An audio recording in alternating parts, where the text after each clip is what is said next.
las grandes cuestiones que se están debatiendo. Estas jornadas tienen por objeto la formación tanto interna como de personas cercanas a nosotros que se han querido inscribir en estas jornadas, y por supuesto queremos conocer distintos puntos de vista, y ya, bueno, pues vendrá una fase más de debate, pero pensamos que el inicio, la primera parte para entrar en este tema es la formación y oír distintos puntos de vista. La verdad que el trabajo que se ha realizado para poner en marcha las jornadas está mereciendo la pena. Hemos tenido todas las plazas que se habían puesto a disposición de las personas, se han cubierto. El otro día tuvimos una media bastante alta de participación y esperamos que hoy pues también sigamos en la misma línea. Tenemos con nosotras y con nosotros a Nuria González López, de Barcelona, abogada, activista feminista por los derechos de mujeres y niños. Ella es licenciada en Derecho y máster en Derechos Humanos por la UNED, con especialidad en bioética. Integrante de los servicios jurídicos de UGT de Cataluña y del turno de oficio de violencia de género en Barcelona. También colabora como asesora jurídica para varios ayuntamientos de las provincias de Barcelona y de Tarragona. Hemos mirado en internet su currículum y hemos visto una trayectoria muy interesante.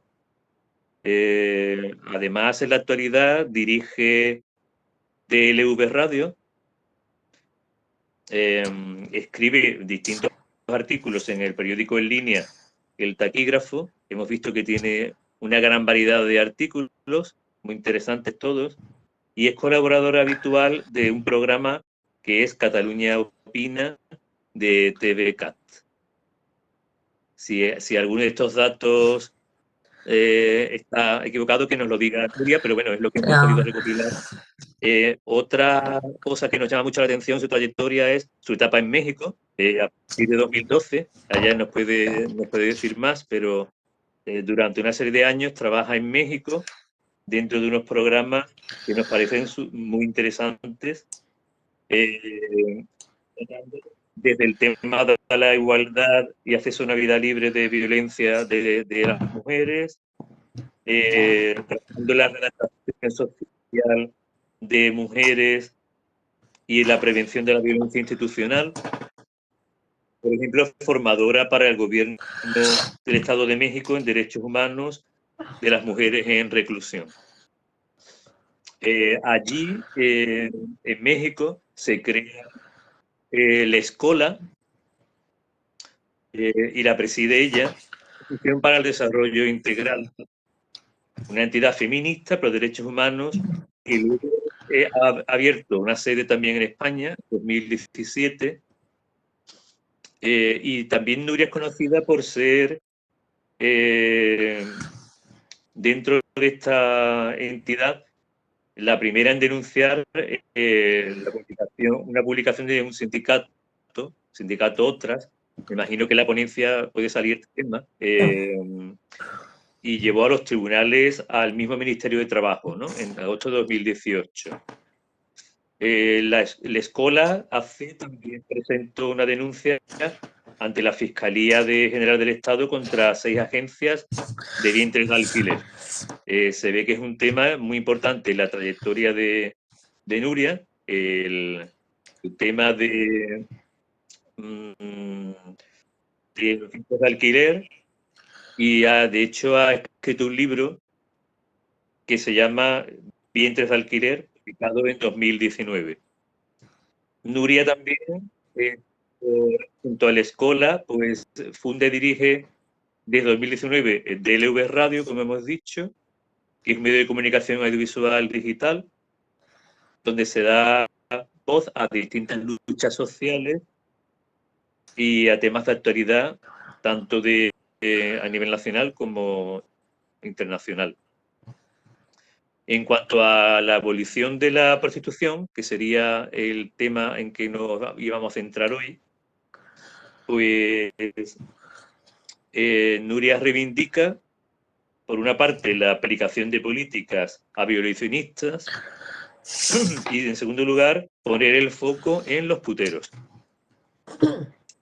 Forma parte del colectivo abolicionista que se llama Cataluña Abolicionista, Plataforma Feminista.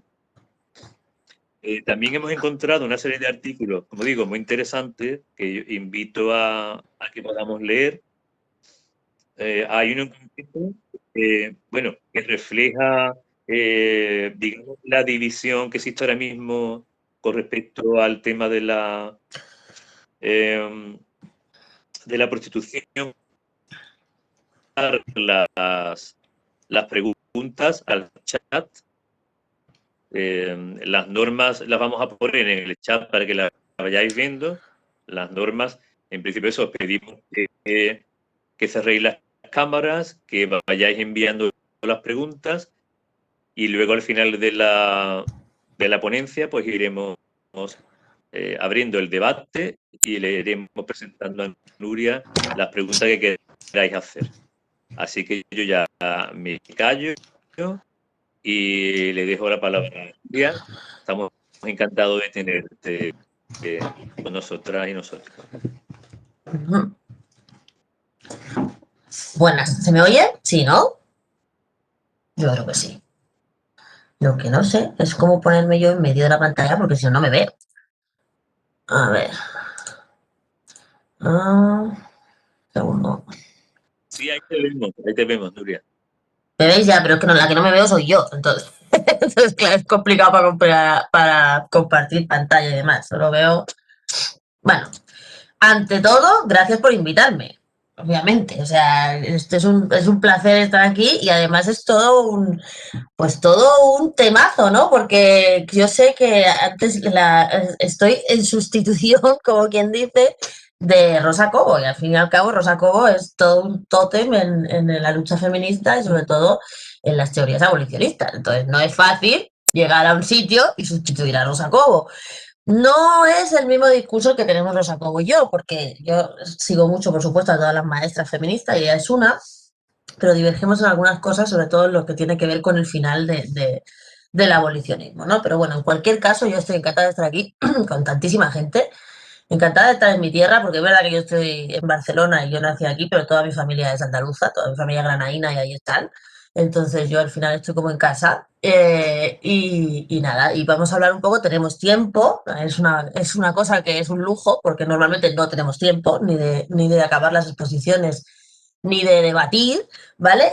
Pero hoy sí, hoy tenemos tiempo para todo. Así que perfectamente vamos a empezar. A mí me llaman para hablar de abolicionismo. Entonces yo, en España, estamos en una situación un poco rara, ¿no? Porque la prostitución se supone que no es ilegal, lo que es ilegal es el proxenetismo, pero bajo ese amplísimo paraguas legal, obviamente, sean situaciones de prostitución todo el rato. Somos el país con más consumo de prostitución de Europa y el tercer país con más consumición de prostitución del mundo.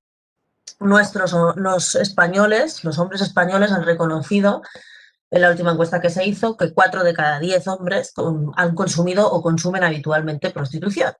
4 de cada 10 hombres que nos rodean lo hacen, lo cual representa un nivel altísimo de la violación de los derechos humanos de las mujeres, ¿vale? Porque la prostitución no es más que sexo sin consentimiento y sin deseo. Y esto me gustaría aclararlo de entrada. Para que el sexo sea consentido y no sea un delito ni violencia, tiene que haber dos elementos, no solo el consentimiento, sino también el deseo. Y eso es muchas veces lo que se aparta, porque como se ha entendido siempre que las mujeres no tienen por qué tener deseo, pues parece que con el consentimiento, aunque sea viciado por el dinero o por una situación de necesidad, ya todo vale, ¿no? Y eso es en lo que se basa las teorías regulacionistas de la prostitución. Pero bueno, Vamos a ir por orden y vamos a ir paso a paso viendo cuál ha sido en España la situación de la prostitución, cuáles han sido los intentos de regularizar la prostitución, porque los ha habido, de hecho los hay todo el rato, y cuál ha sido la respuesta abolicionista. Yo os voy a dar la respuesta abolicionista desde donde estoy, que es una de las ciudades, bueno, la ciudad, Barcelona, más regulacionista de toda España, a cara descubierta, a cara perro, como se llama, y con todo el ayuntamiento, sobre todo de Ada Colau, a favor de la política regulacionista y dando pábulo y dando subvenciones y dinero público a todo el lobby del puterío, así de claro. Entonces, yo os voy a ir relatando desde todo lo que se ha hecho hasta ahí. Para empezar, mi idea, o sea, mi idea de la prostitución totalmente coincide con la que Victoria Sau expuso en el diccionario feminista y que nos ha traído muchas veces mi compañera Ángeles Álvarez, que es que la prostitución es el acuerdo patriarcal por el que cada hombre tiene una mujer para sí mismo y unas cuantas son para todos. ¿Mm? Una para cada uno y unas cuantas para todos. Eso es la prostitución. En eso se basa la prostitución. En que haya... perdón, es que si no... Es que si no, no me veo. Y es muy raro. Bueno, en que, pues eso, entendemos, la sociedad acepta que hay mujeres que son mujeres legítimas, dignas, que tienen su hombre, su pareja, etcétera, etcétera, y luego hay unas cuantas mujeres que sirven que son de propiedad común de todos los hombres, con la que cualquier hombre puede hacer lo que le dé la gana. Evidentemente, no hay ninguna feminista en el mundo que pueda aceptar que eso está bien. Ninguna. Entonces, el debate que se quiere generar o el supuesto impostado debate que se quiere generar conforme el feminismo está dividido entre feministas regulacionistas y feministas abolicionistas no existe. El feminismo es abolicionista. Punto. No hay más discusión porque ninguna feminista puede aceptar que cualquier mujer pueda ser tratada simplemente como un trozo de carne, como un vaciadero de semen, como un vaciadero de pagas o como un objeto en lugar de como un sujeto. Entonces, no hay ninguna feminista que acepte tal cosa. Entonces, partiendo de esa base, ¿qué ha pasado en España más o menos en los últimos 20 años? Y que ha sido la trayectoria de los diferentes gobiernos y que han hecho los demás en referencia a la prostitución. Como decía al principio, la prostitución en España se considera alegal, ¿vale? Bueno, es una definición un poco así, un poco sui generis y demás, pero lo que es verdad es que lo único que está penado en España es el proxenetismo. Hasta el Código Penal del 2015 también estuvo penado la tercería locativa. La tercería locativa es, para que nos entendamos, el que tiene el dueño del burdel. ¿Qué pasa con los grandes burdeles? Pues que los grandes burdeles obviamente no están dados de alta como burdeles, están dados de alta como pensiones, como hoteles, como restaurantes, como, bueno, como un montón de negocios, sobre todo de la hostelería, ¿vale? Cuando llega la policía a una redada, ¿qué es lo que pasa? Que si tenemos en cuenta que el 90% de las mujeres que están en prostitución son víctimas de trata, obviamente cuando llega la policía y pregunta si están allí porque quieren o porque no quieren, evidentemente las mujeres amenazadas y que están víctimas de las mafias de trata de personas dicen que están todas porque quieren, obviamente. Y, y eso no tiene ningún recorrido judicial ni penal, porque en España la prostitución voluntaria sin que un tercero se lucre de tu cuerpo no está penada. Ahí está el mito de la libre elección. Claro que tiene todos los fallos del mundo por lo que digo, ¿no? Porque si solo tuviéramos la demanda, en España no se cubre con la supuesta, que yo digo que es inexistente, pero la supuesta prostitución voluntaria, que no estaríamos hablando ni del 5% de las mujeres en prostitución, ¿vale? El mercado putero, lo que exige el mercado de los hombres que consumen prostitución, y me refiero a los hombres porque un 90% de los consumidores de prostitución o más son hombres, incluso de la prostitución masculina, ¿vale? Exige mucho más que lo que pueden llegar a cubrir las mujeres que están en prostitución disque voluntariamente. Entonces, habiendo prostitución, obviamente hay trata, porque la prostitución y la trata son las dos caras de la misma moneda. La prostitución voluntaria no llega a cuadrar absolutamente nada con el mercado que se genera, que cada vez es mayor. Por lo tanto, intentar separar prostitución de trata es una falacia que lo único que hace es blanquear la prostitución. Y punto. O sea, no hay más. Por lo que decía, en el Código Penal hasta 2015 estaba penada también la tercería locativa. La tercería locativa es la responsabilidad penal del dueño de las instalaciones donde se ejerce la prostitución, ¿vale? O sea, los dueños de los burdeles, que son hoteles y demás. En 2015, en el Código Penal de 2015, se elimina la tercería locativa, con lo cual ya el tema de la prostitución es campi como decimos aquí, ancha Castilla, y lo único que está penado es el proxenetismo y la trata de personas, pero que la trata de personas va por otro camino que no tiene nada que ver con el de la prostitución legalmente hablando. Por ejemplo, unas jornadas para que veáis lo poco que se puede llevar a los tribunales los delitos de trata. Porque claro, es que la gente habla de trata como si esto fuera una cosa facilísima y resulta que el delito de trata es el único delito que la ley de enjuiciamiento criminal exige a la víctima reconocer a su tratante en sala de juicio. No basta con una declaración anterior, no basta con testimonios, no basta con pruebas documentales, sino que exige que la mujer tratada reconozca a su tratante, proxeneta la mayoría de las veces, en sala de juicio, y si no, se va. Hasta el 2017, según Carla Álvarez, en unas jornadas de mujeres juristas nos dijo que habían habido unas 127 condenas por trata de personas. Pero básicamente porque evidentemente a una mujer tratada no le puedes pedir que vaya a una sala de juicio a reconocer a su tratante sin encima darle ningún tipo de cobertura, que es lo que está pasando. ¿Vale? Bueno, pues entonces legalmente tenemos que en España ahora mismo no se pena absolutamente nada más que el proxenetismo. ¿Qué es el proxenetismo?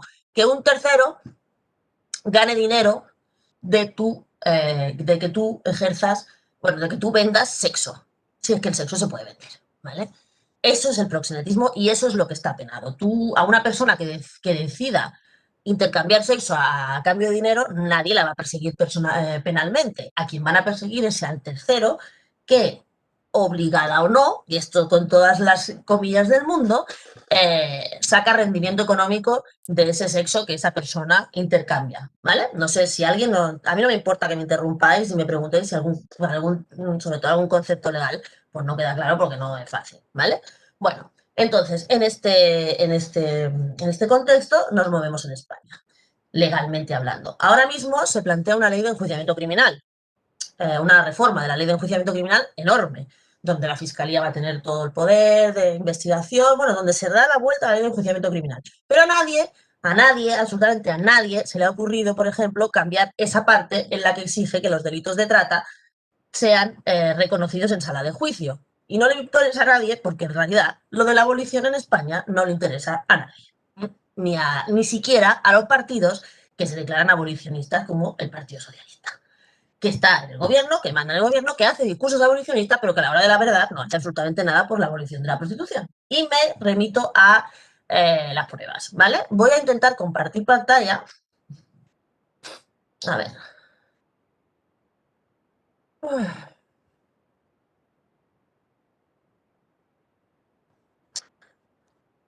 Vamos a ver.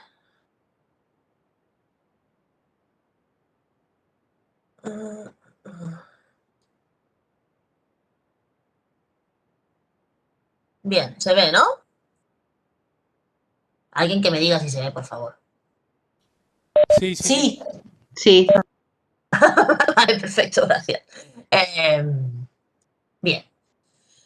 Desde 2006, no me estoy yendo antes porque entonces ya no tenía mucho sentido, se han intentado diferentes vías para regularizar la prostitución en España, ¿vale? Siempre, y lo repito y lo repetiré siempre, siempre bajo gobiernos socialistas. No es que los gobiernos, o sea, no es que los políticos del Partido Socialista hayan dicho específicamente que iban a regular la prostitución, pero se han hecho movimientos, sobre todo a través de los altos funcionarios, ¿vale? Para abrir camino y sobre todo primero para investigar a ver cómo resultaría esto de legalizar la prostitución en España y luego para intentar afianzar esa idea. Y bueno, y por último, pues el escandalazo que tuvimos hace 2 años no llega con el tema del sindicato Otras, que bueno, fue, además de patético, fue realmente la prueba de que dentro de los gobiernos socialistas, porque es que siempre son socialistas, los altos funcionarios tienen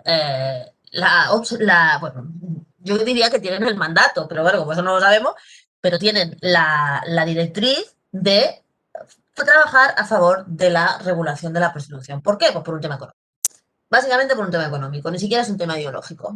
La prostitución es una fuente creen algunos, sobre todo de la parte económica y de la parte que ha trabajado siempre en el Ministerio de Trabajo y Seguridad Social, en la parte de Seguridad Social, que la prostitución es una fuente de ingresos que no tendría por qué el Estado renunciar a ella si realmente existe. Entonces, hay una parte del alto funcionariado de este país, sobre todo dentro de las estructuras de la seguridad social, que, bueno, y de la parte económica, que, bueno, ha estudiado a fondo, muy a fondo. En el año 2000, el Ministerio de Trabajo y Asuntos Sociales, y con Jesús Caldera como ministro de Trabajo, subvencionó un estudio en profundidad sobre la posible regularización de la prostitución como actividad laboral y cuánto dinero podría recaudar el Estado con la explotación sexual. ¿Vale? El amplio estudio, que lo podéis buscar, lo podéis buscar en Google, yo no me lo traigo aquí porque son 100 y pico páginas, pero lo podéis buscar. Estuvo subvencionado con 100.000 euros públicos aprobada de la orden, que os pongo aquí, la 1051 del 2005 del 12 de abril, del propio Ministerio de Trabajo, y lo dirigía la profesora Graciela Mangenesi de SCODE, Fundación Laboral SCODE. El título del informe es Impacto de una posible normalización profesional de la prostitución en la viabilidad y sostenibilidad futura del sistema de las pensiones de protección social. ¡Ojo! ¡Ojo! Si un gobierno decide legalizar la prostitución así porque sí, pues seguramente habrá muchas voces que no le parezca bien. Pero si un gobierno vende el rollo de regularizar la prostitución para poder pagar las pensiones, igual hay gente que ya no le parece tan mal. Es el tema del neolenguaje, es el tema de la manipulación, es el tema de siempre, ¿no? Y el tema sobre todo que hay en el fondo de toda la cuestión de la prostitución, que es que para las mujeres siempre es una opción la prostitución. Como si fuera una opción viable, como si no fuera una opción que fuera contra todos los derechos humanos habidos y por haber, y como si fuera algo que fuera absolutamente aceptable para nosotras, ¿no? Aquello que si dices siempre te queda la prostitución, ¿no? Voy a hacer un inciso ahora mismo. En la situación que estamos viviendo de emergencia sanitaria por el tema COVID, el último estudio que yo pude hacer para la Universidad de las Islas Baleares revelaba que por lo menos un 40% de las mujeres trabajadoras hoy en España se verían abocadas en los próximos meses a la prostitución ocasional. Mujeres cabezas de familia, o mujeres que su pareja se ha quedado en paro y no espabila, mujeres que tienen hijos, mujeres de familias monomarentales. Todas esas mujeres, el 40% de esas mujeres con trabajo, se van a ver abocadas a la prostitución ocasional, que es ejercer la prostitución porque simplemente pues, no llegan a fin de mes. ¿Vale? Entonces estamos en esta situación. ¿Y eso por qué se da? ¿Y eso por qué es aceptable? ¿Y eso por qué es tan fácil? Primero porque hay demanda. Siempre hay demanda de prostitución. El problema de la prostitución es la demanda, obviamente. Y luego porque es absolutamente y socialmente aceptado que tú, bueno, pues como mujer siempre te queda la opción de que si no tienes dinero para comer, pues en lugar de que te den un trabajo, en lugar de que te pongan comida en la mesa, te van a poner un pene. Eso es así, porque eres una mujer y estás acostumbrada a que eso pase contigo. Bueno, cierro paréntesis y esto si queréis lo tocamos al final. Como decía, se encargó en 2006 un estudio que quería conectar la normalización profesional de la prostitución con el pago de pensiones, para que nadie fuera a protestar. El Estado encargó una hoja de ruta de cómo podía sacar dinero de la prostitución, de la explotación sexual de las mujeres, para pagar unos gastos que ya era imposible de sostener. En el 2006. En el 2006 la hucha de las pensiones ya estaba hecha una mierda, el sistema de pensiones ya se veía que se iba a tambalear, pero en lugar de pensar en impuestos, por ejemplo, como el impuesto del lujo, o invertir dinero en la lucha contra el fraude fiscal, lo que invirtieron fue 100.000 euros en un informe de ver cómo a través de las mujeres prostituidas y de su situación de esclavitud sexual se podían pagar las pensiones. Eso fue lo que hizo el gobierno socialista de Zapatero en 2006 con Jesús Caldera a la cabeza. El documento es público y está disponible en la red y da un pormenorizado manual de qué impuestos y de qué manera se debían adherir las personas prostituidas para aplicar impuestos tales como el IAE, impuestos de actividades económicas, el IVA o el IRPF. Incluso en su último punto diseña un modelo de cooperativa de trabajadoras, cooperativas del sexo, con un correspondiente régimen fiscal específico de cooperativa. Bueno, está todo perfectamente. Yo os recomiendo de verdad que busquéis este estudio porque es totalmente clarificador de que el plan estaba perfectamente hecho y que el estudio estaba hecho para ponerlo encima de la mesa y aplicarlo. El artículo que estoy escribiendo es mío, del taquígrafo precisamente, pero es que aquí tengo todos los datos, así que nada mejor. Este estudio de 2006, que no conocíamos, o por lo menos yo no conocía hasta hace relativamente poco, en 2014 ya fue nombrado en la prensa, concretamente en el Confidencial, por Gloria Pollatos. Gloria Pollatos ha sido mucho tiempo la presidenta de Mujeres Juezas. Quiero decir, la judicatura o por lo menos una parte de la judicatura, ya estaba al loro de que este documento existía como tal. Y según el cual la legalización de la explotación sexual y la regularización de la prostitución como actividad laboral traería los siguientes beneficios a las arcas públicas. Un potencial incremento, porque luego vemos lo que ha pasado en Alemania, también lo comentamos después, de afiliaciones a la seguridad social del 0,6%, el impacto recaudatorio se elevaría a un 0,4%, el IRPF podría recaudar un 0,85% más y el IVA podrían recaudar un casi 0,8% más, que de todo el Producto Interior Bruto es una cosa, vamos, una pasta.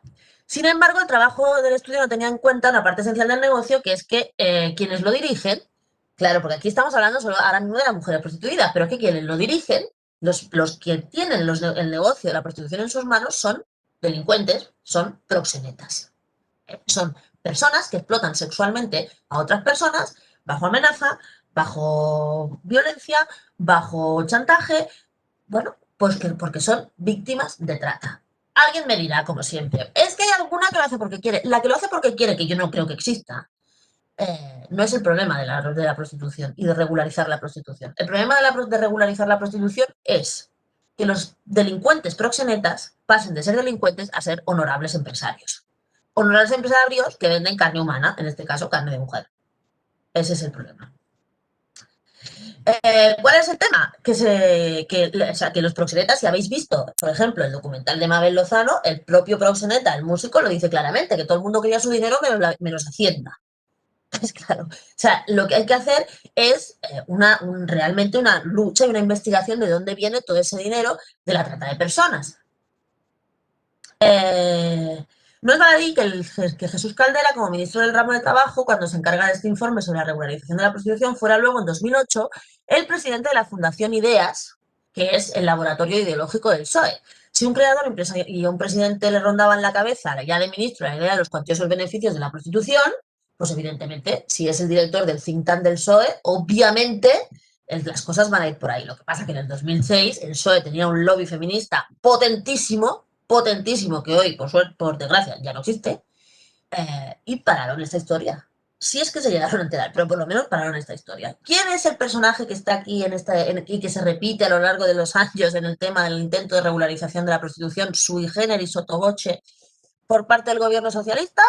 El secretario de Estado de Seguridad Social, Octavio Granado. Octavio Granado es un alto funcionario responsable de otorgar las subvenciones con las que acabó pagándose la elaboración del estudio que os he mencionado. Ocupó el cargo durante todo el tiempo del gobierno Zapatero, incluso él estaba en el cargo mientras pasaban el resto de ministros de trabajo que cambiaron varias veces durante los gobiernos de Zapatero, no solo el primero, sino el primero y el segundo. Fue cesado en el cargo, evidentemente, cuando Mariano Rajoy fue presidente, pero cuando volvió el gobierno de Pedro Sánchez, estuvo nombrado otra vez por Pedro Sánchez como secretario de Estado bajo la dirección del Ministerio de Magdalena Valerio. Ministra Magdalena Valerio, mundialmente y eternamente conocida por el gol por la escuadra. ¿Vale? El señor que pagó, que subvencionó y que firmó la orden de subvencionar el estudio de cómo pagar las pensiones a través de los impuestos recaudados por la prostitución, cuando acaban los gobiernos de Rajoy, que no fueron 2 días, es nombrado automáticamente otra vez por Pedro Sánchez en el mismo sitio, ¿vale? Otra vez en el Ministerio de Trabajo, secretario de Estado de Seguridad Social, bajo la dirección de Magdalena Valerio. Esta es la primera parte. Estamos en el 2006, ha habido un estudio y hemos pasado, se ha pasado a la Fundación IDES, se ha metido en el think tank y hemos pasado al gobierno de Rajoy. Y otra vez hemos pasado al gobierno de Pedro Sánchez y volvemos a recuperar a los mismos personajes. ¿Qué pasa después?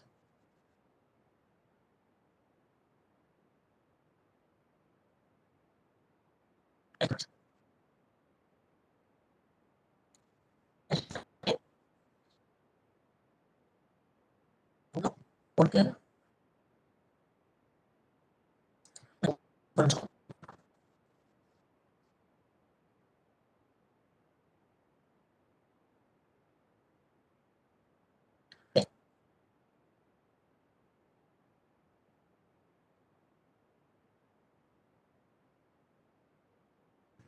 bien. ¿Qué pasa en la segunda parte, ¿qué pasa con el gobierno de Pedro Sánchez? El gobierno de Mariano Rajoy durante todo ese tiempo no hace nada con la prostitución. El gobierno de Mariano Rajoy normalmente no hace nada con nada. Pero con el tema de la prostitución tampoco. Tampoco lo hace, por ejemplo, con el tema de la... Que estamos hablando de prostitución, pero tampoco lo hace con el tema de los vientres de alquiler. También durante el gobierno de Zapatero, instigado también por Pedro Cerolo y una serie de gente que tenía alrededor, es cuando se aprueba la Instrucción 5/2010, que permite hoy que haya un coladero inmenso de niños comprados de vientres de alquiler, en esos mandatos, ¿eh? En esos mandatos. Es importante que tengamos en la cabeza que de aquellos barros estos lodos, ¿no? Bueno, ¿qué pasa cuando vuelve el Partido Socialista al poder? Con Octavio Granados. Bueno, pues como decía antes, él es automáticamente repuesto en su puesto de trabajo. Y pasa lo que no sé si, lo que supongo que todo el mundo recuerda, que es el tema famoso del sindicato Otras y del gol por la escuadra. Luego hablaremos con más detenimiento sobre el tema del sindicato Otras, pero a mí lo que me interesa es hacer el relato de lo que pasó. Y esto no nos lo ha contado nadie, esto es que lo hemos vivido nosotras. Como ha contado el compañero al principio del inicio, nosotras tenemos todo el expediente, la escuela de todo lo que pasó, porque fuimos las primeras en denunciar, bueno, las primeras no, las únicas en denunciar al Ministerio de Trabajo. Hubo otras denuncias que fueron contra el sindicato, pero nosotras entendíamos que nosotras contra el sindicato no teníamos nada, que el responsable de la cagada inmensa de publicar un sindicato, de darle pábulo de legalidad a un sindicato en el que la patronal es el proxeneta, era del Ministerio de Trabajo, no de quien intenta legalizar el sindicato. Pero bueno, a eso vamos en otro momento. El 2 de junio de 2018, fijaros, en la correlación de las fechas, es importante. El 2 de junio de 2018, Pedro Sánchez toma posesión de su mandato como presidente socialista. El 19 de junio, 15 días después, Octavio Granado, el señor que había pagado el informe, es vuelto a nombrar secretario de Estado de Seguridad Social bajo las órdenes de Magdalena Valier. 10 días después, no menos, 6 días después, el 25 de junio del mismo año, se presentan al Ministerio de Trabajo los estatutos del Sindicato de Trabajadoras Sexuales Otras. El 4 de julio, o sea, todo esto en un mes, el Ministerio de Trabajo hace un requerimiento de subsanación al sindicato, referido a la documentación laboral de una de los miembros que no había aportado unas nóminas, ¿vale? Y el 31 de julio, el Ministerio aprueba la inscripción de la organización Otras como sindicato y lo publica oficialmente el 4 de agosto mediante la resolución 40.130 del Ministerio de Trabajo, confirmada por Concepción Pascual Lizana, bajo la siguiente denominación. Estos documentos son públicos, ¿eh? Resolución de la Dirección General de Trabajo por la que se anuncia la constitución del sindicato denominado Organización de Trabajadoras Sexuales, en siglas Otras, con el número de depósito X. Del 2 de junio al 4 de agosto, en 2 meses, yo creo que no se hizo nada tan rápido en el primer gobierno de Pedro Sánchez. Lo primero que se hizo fue intentar legalizar un sindicato, que obviamente los tribunales echaron atrás, pero además no fue que se presentó un papel y alguien no lo vio y a alguien se le coló. Hay que ver la importancia de lo que pasó. Hubo requerimientos. El ministerio estaba encima de esto. Se pidieron papeles. Y o bien la ministra es imbécil, no se entera de lo que pasa en su ministerio, que puede ser, ¿vale? O bien, pues simplemente los altos funcionarios tienen mangancha para hacer lo que sea. Lo que pasó después lo sabe todo el mundo. Una ministra desolada porque decían que le habían metido un gol por la escuadra, pero un expediente que refleja que la tramitación de todo el tema del sindicato de Otras ya venía de antes y que se había hecho un trabajo administrativo importante. Y después de esto, y después de la declaración del gol por la escuadra, lo que vienen son muchísimas mentiras por parte del Ministerio de Trabajo. Y me explico. Bueno, el tema del sindicato Otras, de dónde viene, de dónde no viene, luego si queréis lo podemos tratar, pero bueno, esa es otra historia. Lo que pasó, por ejemplo, cuando digo que hay muchas mentiras, ahora lo vamos a reflejar, pero por ejemplo es interesante lo que pasó con quien firmó la orden de la legalización del sindicato Otras, que es Concepción Pascual. La ministra Valerio la cesó como si la responsabilidad hubiera sido de la tal Concepción Pascual, al mismo tiempo que la organización había instado el procedimiento administrativo y recibió una resolución el 8 de noviembre diciendo que no pensaban enmendar su error y que lo harían en los tribunales. Esto me refiero a que ahora veremos que hay un montón de declaraciones de la ministra de Trabajo diciendo que iban a arreglarlo. A ver, perdón. ¿Vale?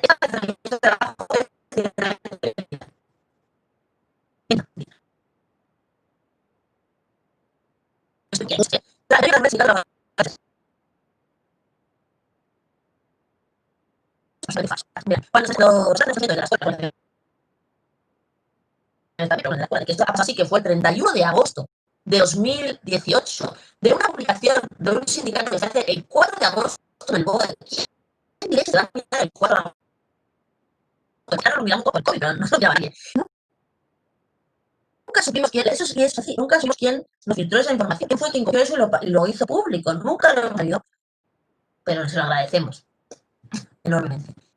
Bueno, las fechas son las siguientes. El 4 de agosto se publica, el 31 de agosto alguien lo filtra, nos llega a nosotras, el día siguiente estamos presentando no solo una demanda, sino una reclamación administrativa, que es lo que había que presentar, contra el acto administrativo del Ministerio del Trabajo. Si el Ministerio del Trabajo hubiera querido anular el sindicato, lo único que tenía que haber hecho era tomar, admitir nuestra reclamación administrativa, haber tomado su error, o sea, su acto como un acto nulo, porque obviamente va en contra de los derechos humanos y en contra de los artículos del Código Penal, como luego dijeron en la Audiencia Nacional, haber enmendado el tema y el sindicato, la inscripción del sindicato ha durado 15 días. Se dedicaron a declaraciones en la prensa, pero jamás movieron un dedo por anular el sindicato cuando está en sus propias manos, porque es la propia administración la única que puede anular sus propios actos de oficio. Entonces, mintieron. Todo el rato mintieron. Y no solo mintieron en la prensa, sino que a nosotros, evidentemente, como éramos parte del procedimiento administrativo, cuando tú presentas una reclamación administrativa, tienes que, o sea, la administración te tiene que contestar. Y a nosotros nos contestaron que no pensaban anular el acto y que se esperarían a ver lo que decían los tribunales. Así que tenemos a la ministra, por un lado en la prensa, rasgándose las vestiduras y diciendo que todavía ha sido un error y que lo iban a enmendar, y por otro, un escrito de la propia administración del Ministerio de Trabajo diciéndonos que ellos no iban a hacer nada hasta que no dijeran los tribunales lo que tuvieran que decir. Bien. Luego, además, contaron un bolo gigante, una bola enorme, sobre que habían pedido un informe de si podían hacer algo o no. Un informe que jamás, nunca nadie vio y que era otra mentira como una catedral de grande sobre este tema. ¿Vale? Entonces, el caso es que pusimos la demanda y el 14 de noviembre nos citaron a la Audiencia Nacional. Otras organizaciones de mujeres denunciaron al sindicato. ¿Vale? Otra estrategia legal. No hay nada que decir. Nosotras entendimos que quien había que denunciar era al Ministerio del Trabajo. Bueno, presiones, bueno, ¿no? Es tema, a ver si se haga esto. ¿Vale? Lo que nosotros denunciamos desde la escuela, por el tema del sindicato, decía que el trabajo había dado un sindicato que podía ser la ley del Estatuto de Trabajadores, ni la institución, ni la Nuria, perdona un momento. Nuria, ¿me escuchas? Sí. Nuria, cuando compartes esto de página, no te escuchamos bien. No se te escucha bien cuando compartes algo, ¿vale?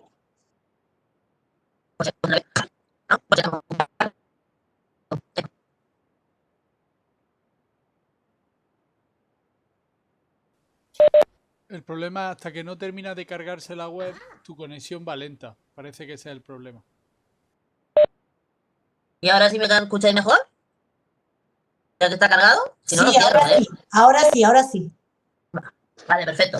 Vale, nada, simplemente para iros viendo que todo está súper documentado. O sea, nosotros lo que decíamos, lo que llevamos a los tribunales es que según la ley de libertad sindical que opera en España, o que es de la ley del 81, que jamás, del 85 y que nunca jamás se ha cambiado, cuando tú inscribes, vosotros sois un sindicato, cuando se inscribe un sindicato es condición sine qua non que el sindicato tenga un reflejo en una patronal.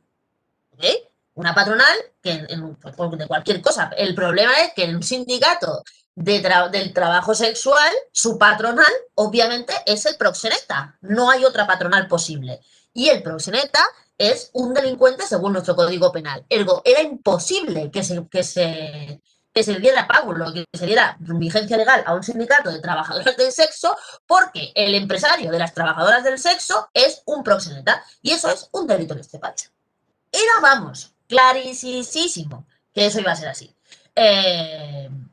El Ministerio Fiscal también... eso.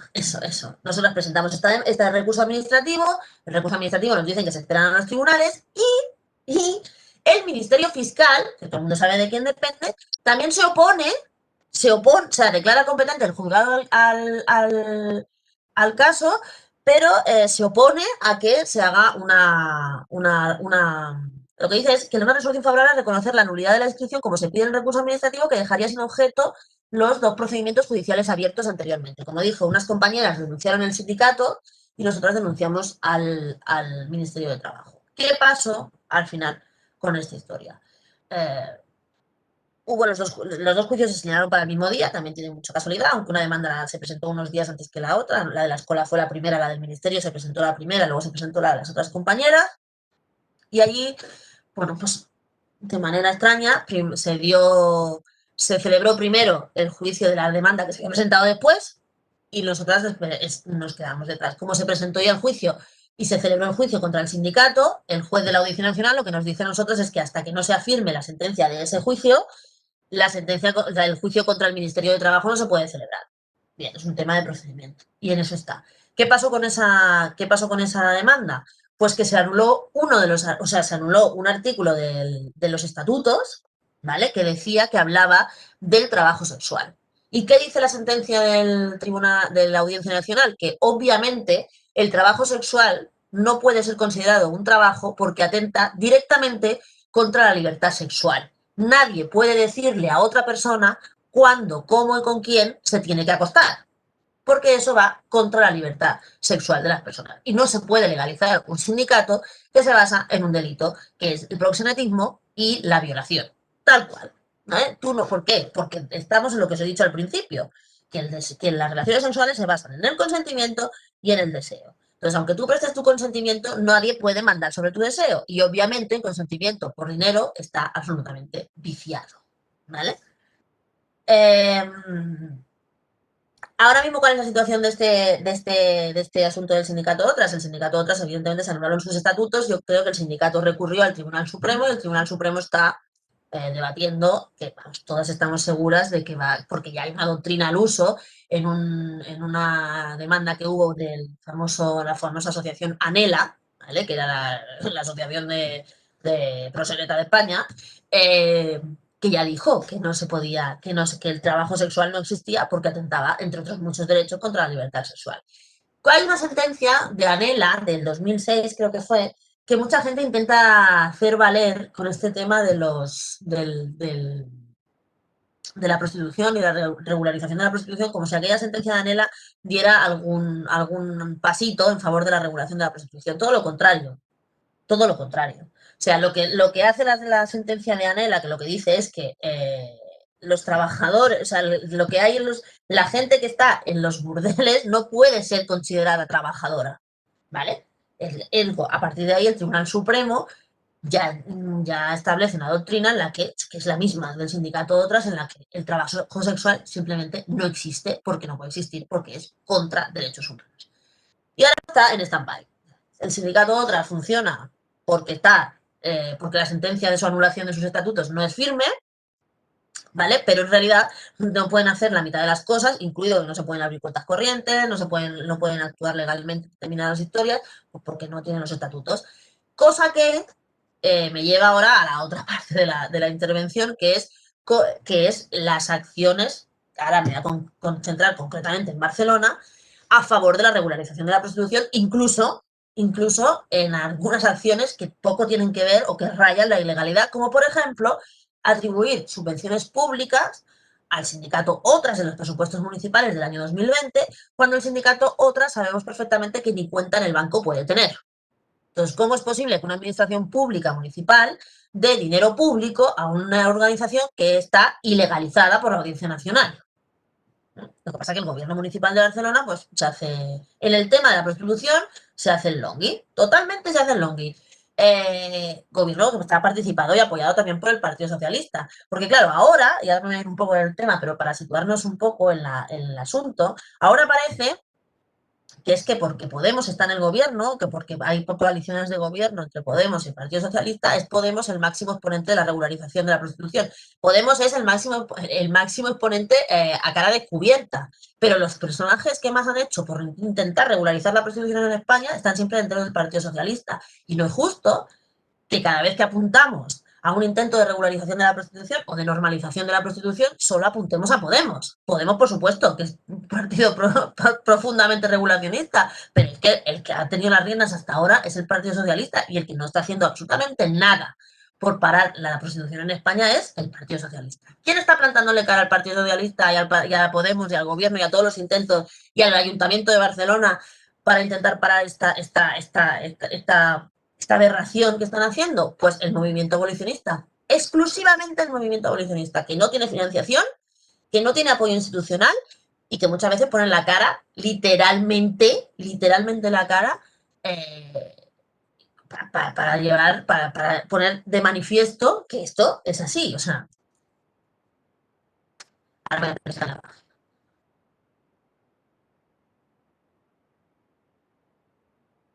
Estas son imágenes, ¿me oís? No sé si me oís. Porque cuando Sí, hablamos de Karina. prostitución... Vale, cuando hablamos de prostitución está bien que veamos de lo que estamos hablando. Estas son imágenes en Barcelona. Si eso es un trabajo, que alguien venga y me lo explique. Que alguien venga y me lo explique. Y esto es a lo que el Ayuntamiento de la señora Colau se dedica a subvencionar. Todas habéis oído hablar, seguramente, de las subvenciones que el Ayuntamiento de Barcelona daba a Prosex, que es el gen inicial del sindicato Otras, ¿vale? Que a Prosex significa Asociación de Profesionales del Sexo, que eso sí puede existir, ¿vale? Porque hay que diferenciar entre asociación y sindicato, que es el kit de la cuestión del asunto. Cualquiera se puede asociar. Y a Prosex, por ejemplo, lleva funcionando muchísimos años y recibiendo subvenciones y haciendo todo lo que le da la gana de hacer con total legalidad, porque es una asociación. El problema es querer legalizar la prostitución con un sindicato, porque al final lo que estás intentando legalizar no es la prostitución, es el proxenetismo como tal. Porque es la diferencia entre asociación y sindicato. Que en una asociación no existe patronal y en un sindicato sí existe patronal. Entonces, si tú concedes legalidad a la patronal proxeneta, pues estás legalizando el proxenetismo en tu país. Y eso es lo que se estaba intentando hacer aquí. Y si no nos llega a colar a alguien la resolución, nos la comemos. Nos la comemos. Y somos un país más como Alemania o como Holanda o qué tal, porque si tú reconoces la legalidad del trabajo sexual, que no existe, obviamente estás reconociendo la industria del trabajo sexual y estás reconociendo que esos señores que se dedican a explotar mujeres y niñas son, eso, honorables empresarios. Bueno, pues Barcelona, desde hace tiempo, concretamente desde que empezó Ada Colau a gobernar la ciudad, es la ciudad más regulacionista de España con diferencia. Y se dedica a subvencionar a todo el lobby putero que está en Barcelona. ¿Con qué? Pues 25.000 euros se dieron el año pasado, el anterior, no me acuerdo, para cursos, perdón que lo diga así, pero que así se llamaba el curso, para hacer mamadas. Literal. O sea, y además con prácticas. Ojo al dato, o sea, ojo al tema. Se subvencionaba desde el Ayuntamiento de Barcelona un curso que se hacía en Aprosex, que era un curso para aprender a hacer mamadas, en el que se ofrecían y se hacían prácticas con voluntarios. Eso es en lo que nos estamos moviendo. Eso es el blanqueamiento de la prostitución en Barcelona. Eso fue hace 2 años, pero cada año se han ido recibiendo dinero público, tanto a Prosex, incluido el sindicato Otras, el último año, como os he dicho, estando ilegalizado, ¿vale? Para el fomento de la prostitución en Barcelona. ¿Por qué? Porque Barcelona se ha convertido en el destino de turismo sexual del sur de Europa más demandado. Congresos como el Mobile, como los grandísimos congresos que hay en Barcelona, siempre van aparejados con un aumento exponencial de la prostitución. De hecho, las asociaciones que ayudan a mujeres prostituidas, incluso Cruz Roja, incluso todas las que atienden a médicos del mundo, todas, nos dicen que cuando hay un gran congreso en Barcelona, específicamente con el tema del mobile, que está absolutamente estudiado, desaparecen todas las mujeres prostituidas de las comarcas y provincias de alrededor. No hay mujeres prostituidas en Girona, no quedan mujeres prostituidas en Tarragona, porque todas están al servicio de los congresistas, porque es el paquete que se vende. Congreso, fiesta, comida, bebida y putas. Eso es lo que se vende en Barcelona. ¿Por qué un gobierno municipal se dedica a fomentar este tipo de turismo sexual en la ciudad? Hombre, pues yo lo tengo clarísimo, pero cada uno que saque sus condiciones, ¿no? Entonces, esto es lo que se viene desde el 2000, bueno, pues eso, desde que empezó a gobernar Barcelona en Comú, se viene fomentando. y además se viene fomentando y a quienes nos oponemos a esto en Barcelona se nos agrede. Pero no se nos agrede en Twitter o no se nos agrede en las redes, se nos agrede físicamente. Como aquí tenemos, en un segundo que... No sé cuál.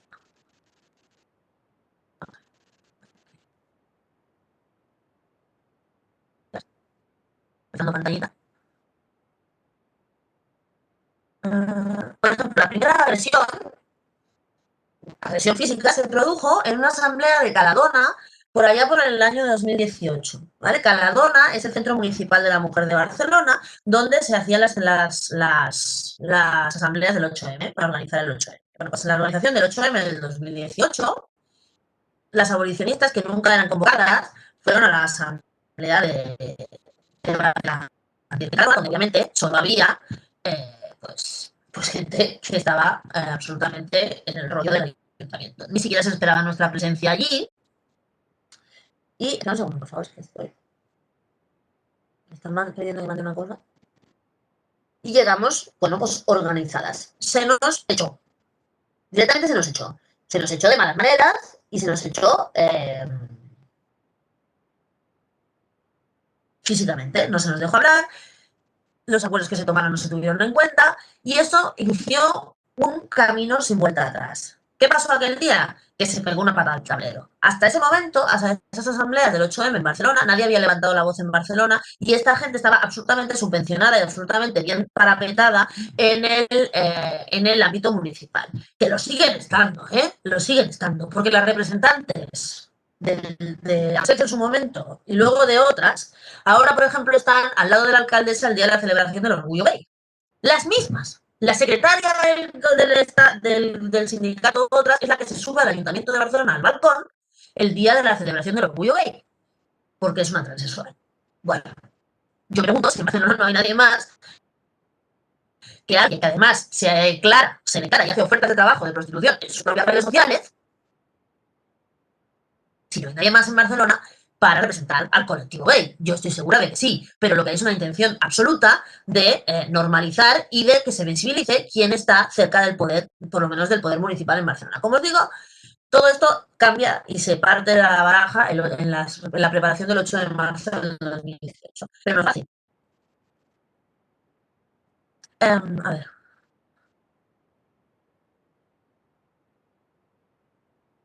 No sé si esta es la primera vez que hay una agresión física en Barcelona, que fue la marcha abolicionista organizada por el colectivo Mujeres por la Abolición el año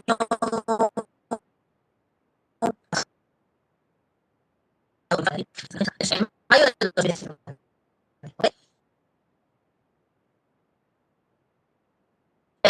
Aquí Perdona, Nuria, se te vuelve otra vez a entrecortar. Espera. Nuria, otra vez se te escucha entrecortar. Espera un poquito que la página se termine de... Vale.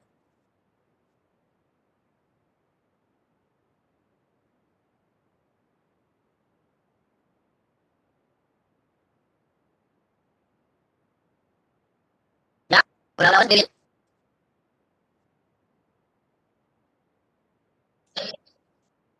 No se te escucha bien, Nuria. ¿No se escucha bien? Bueno, pues ahí se está cargando. ¿Yo ya ahora sí?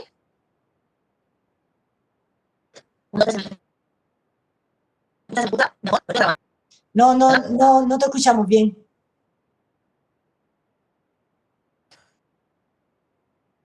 Bueno, pues, a ver.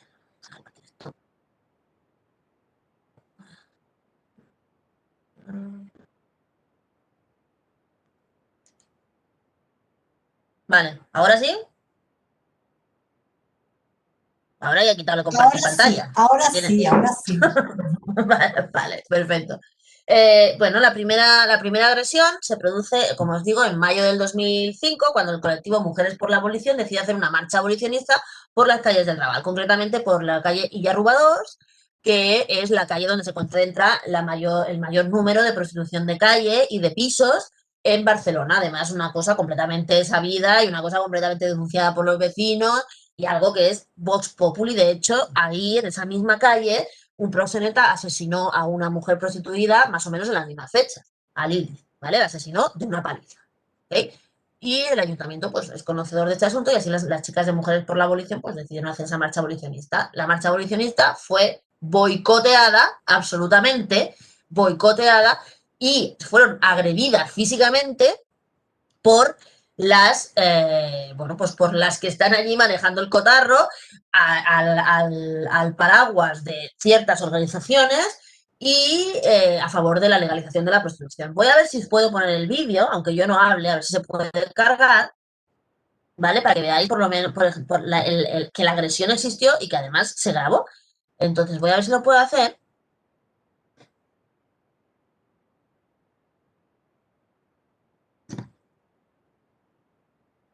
A ver si carga.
Vale. ¿Habéis podido ver el vídeo bien?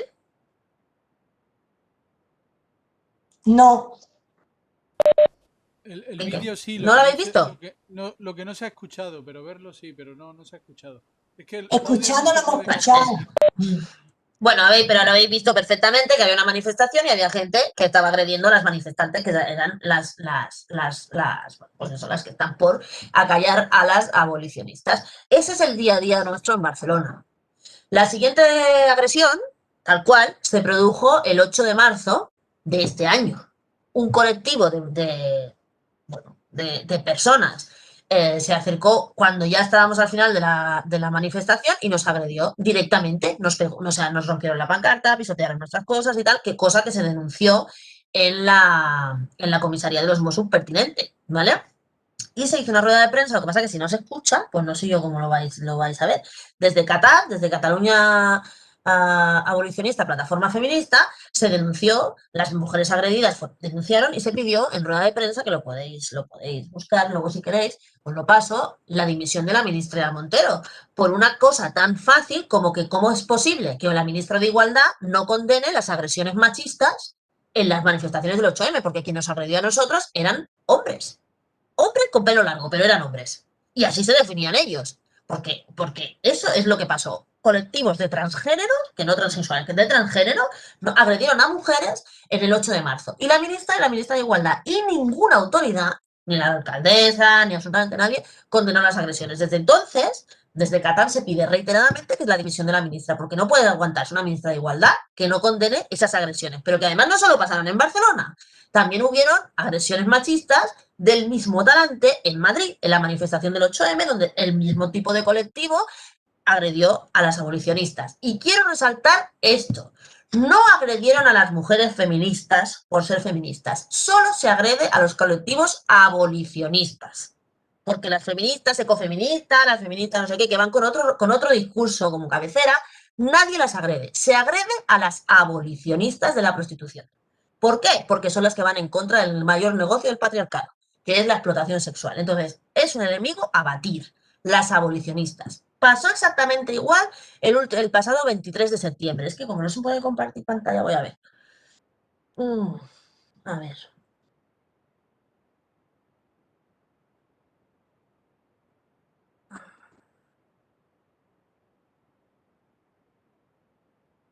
os voy a compartir un vídeo, ¿vale? A ver si, aunque no lo veáis, que es del pasado 23 de septiembre. El pasado 23 de septiembre, otro colectivo que se llama Las Hipopótamas, que también es integrante de CATAP, decidió manifestarse, porque era el día contra la trata de personas, en la plaza del Ayuntamiento de Barcelona. Los mismos personajes que agredieron a la marcha abolicionista en mayo del 2019 se presentaron, que es el mismo que nos agrede en todos lados, se presentaron en esa concentración contra la trata de personas para reivindicar la regulación de la prostitución, con lo cual queda absolutamente claro y patente, y repito otra vez, que no se agrede a las mujeres feministas por ser feministas, solo se persigue y se agrede constantemente a las abolicionistas, ¿vale? Un grupo de transgénero se presentó aquí también, y de mujeres a favor de la prostitución, de mujeres prostituidas, supongo, algunas, que ya no están prostituidas, que ya están los que están detrás del asunto, porque nos conocemos todas y al final, y pasó lo siguiente, ¿vale? Lo voy a poner a ver si lo podéis ver, aunque no se oiga, se va a entender perfectamente el vídeo. Veréis como las compañeras de las hipopótamas están sentadas alrededor de sus pancartas, llegan esta gente, empiezan a pisotear las pancartas y una que está grabando la agresión, pues es directamente agredida, ya veis.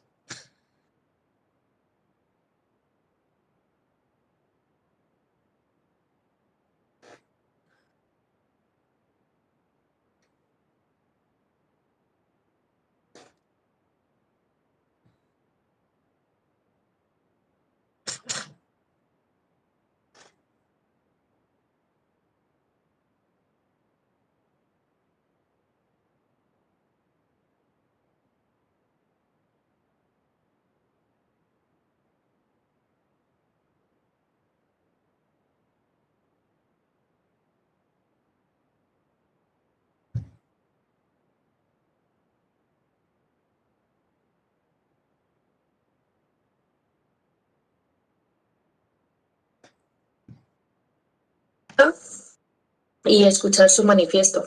Pusimos los carteles en el suelo y nos sentamos pacíficamente. Cuando terminaron su discurso fue cuando empezamos a gritar nuestras consignas y estas personas se fueron acercando y insultándonos.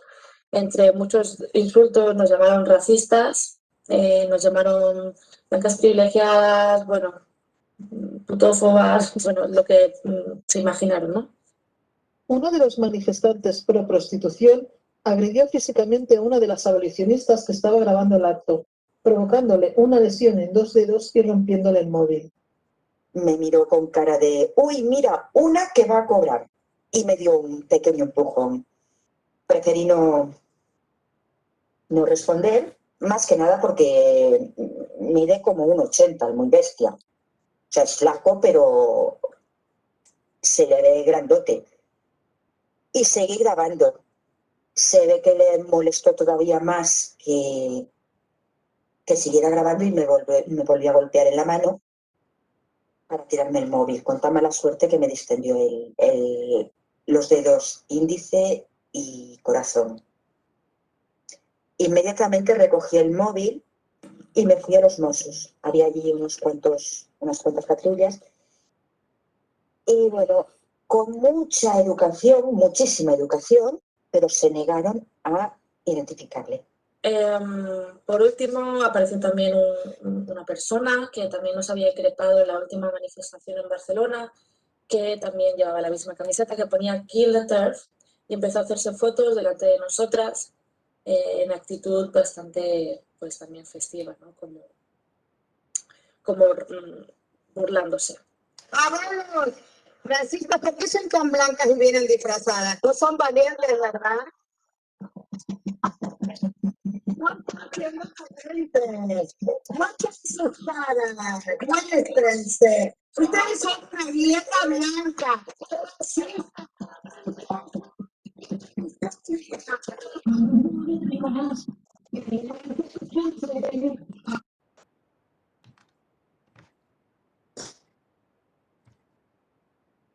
Bueno.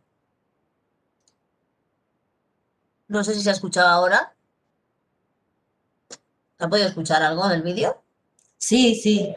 Vale. Pues entonces no me falta que explique esto.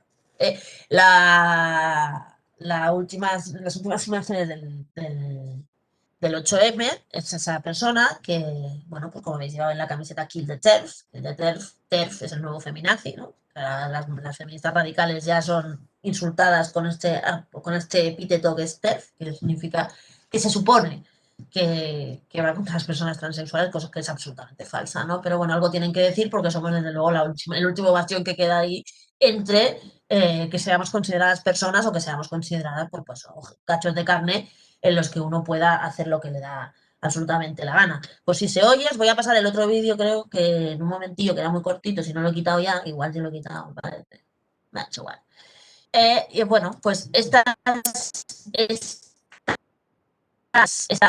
agresiones tampoco han sido condenadas por nadie. Son clarísimas. La de la manifestación de la marcha abolicionista es clarísima, la del 8M es clarísima también, y la del 23 de septiembre de este año pues es más clara todavía, en la puerta del Ayuntamiento de Barcelona. O sea, no estábamos en una calle por ahí perdida, no sé qué, no, estábamos en la puerta entre el Ayuntamiento y la Generalitat. Lo que hicimos fue mandar una carta pidiendo una reunión urgente con la regidora, porque además esta contramanifestación, o sea, ¿visteis a esta contramanifestación que viene a reventar la manifestación pacífica de las chicas de las hipopótamas, estaba apoyada desde Caladona, que es el centro de la mujer municipal, por redes, públicamente y demás. O sea, nosotras estábamos convocando una manifestación por el Día Internacional contra la Trata y el Ayuntamiento de Barcelona, a través de su Casa de la Mujer, se dedica a convocar una contramanifestación que acaba en agresión. Obviamente, nosotras pedimos una reunión con la regidora para ver qué pasa con esto, porque claro, que nosotras tengamos una manifestación y que luego ellas convoquen una contramanifestación y acaben pegándonos, nos parece que es una responsabilidad del ayuntamiento, sobre todo cuando se convoca desde la municipalidad. La respuesta que hemos tenido de la concejala, la Laura Pérez, es que nos vayamos a la policía, que ellos no tienen nada que ver en el asunto. Y eso pasa en la puerta del Ayuntamiento de Barcelona. El otro día, el del 25 de noviembre, hicimos nuestro evento y también nos fuimos a la plaza del Ayuntamiento a recordarle a Ada Colau en su manifiesto que la prostitución es violencia. Por mucho que ellos le quieran blanquear, por mucho dinero que ellos pueden sacar, por mucho X, es violencia. Y que no hay ninguna mujer que nace para puta y que no hay ningún derecho que ampare que cualquier persona pueda acceder a tu cuerpo porque tú no quieras. Porque elegir entre comer o estar prostituida no es una libre elección. Y las teorías de que, bueno, de que vamos a darles mejores condiciones a las mujeres prostituidas para que estén mejor y así regularizamos el tema y estarán menos abocadas a los abusos, es como si decirme que es como si decimos que vamos a mejorar las condiciones de esclavitud de la gente para que los esclavos rindan más y estén más a gusto. La abolición, o sea, la prostitución solo tiene un camino y es la abolición. Cualquier sociedad moderna que se precie y que respete sus derechos humanos sabe que el único camino es la abolición. ¿Y cuál es el camino hacia la abolición? Pues el que está marcado, si es que está todo inventado. Hay que hacer una ley abolicionista. Pero una ley abolicionista no quiere decir que hay que hacer una ley ad hoc abolicionista, es que hay que aprovechar los instrumentos que ya tenemos para realizar políticas abolicionistas, porque podemos hacer una ley abolicionista que se queda ahí en el cajón y que nadie va a aprobar y que nadie va a aplicar, sobre todo si nadie le pone presupuesto. Pero hay que reformar el Código Penal, para empezar, y volver a introducir la tercería locativa. Reformar el Código Penal y que el consumo de prostitución esté penado como un delito, que es el kit del asunto. Hay que perseguir la demanda y todas las caras del proxenetismo, ¿vale? Pero demanda de prostitución también es lo que nos estamos encontrando ahora, que es que hay muchas mujeres que están intentando alquilarse pisos, habitaciones y demás, y les están pidiendo sexo a cambio de poder alquilarles una habitación. Y eso es así porque se permite la prostitución, porque el putero no está perseguido. Hay que perseguir al putero. Es lo que hicieron en Suecia. Si es que cuando os digo que está todo inventado, está todo inventado. Hace 20 años en Suecia, hace un poco más, aprobaron la ley por la libertad de las mujeres. La ley por la libertad de las mujeres es una ley que persigue al putero, que persigue todas las caras del proxenetismo y que sobre todo, por encima de todas las cosas, intenta rescatar a las mujeres. Porque lo que no se puede tolerar es que estemos en España y en nuestro territorio, en este momento, ahora mismo, haya miles de mujeres en los burdeles, en los pisos, en las calles, siendo violadas ante la mirada impasible del Estado español. Y que el Estado español no haga nada por ellas y que encima, cuando las rescata, entre comillas, de las mafias o de lo que sea, no se ocupe de esas mujeres.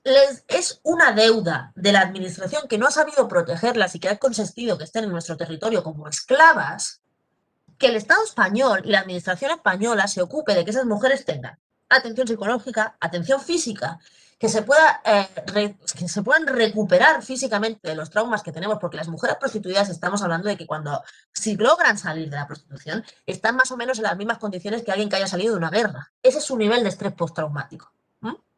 Entonces, el Estado español, ya que ha permitido que se degrade, que se destroce a esas personas bajo su mandato sin hacer nada, lo mínimo que tiene que hacer es ocuparse de la recuperación de esas mujeres, y a la mayoría, que son casi todas extranjeras, porque, repito, el 90% o más de las mujeres que están en prostitución son víctimas también de trata, papeles, paga y protección.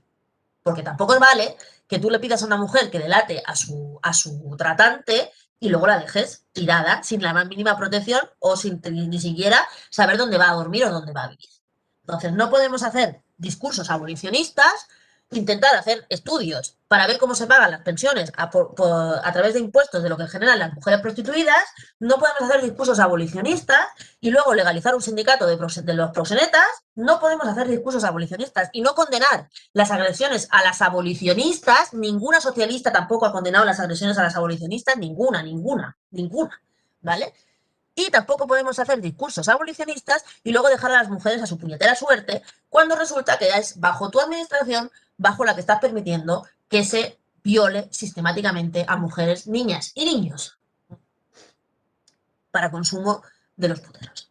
Entonces, esa es la situación que tenemos ahora, esa es la respuesta que hay, y la situación en la que estamos las abolicionistas, pues es la que os he dicho al principio. Nosotros estamos solas.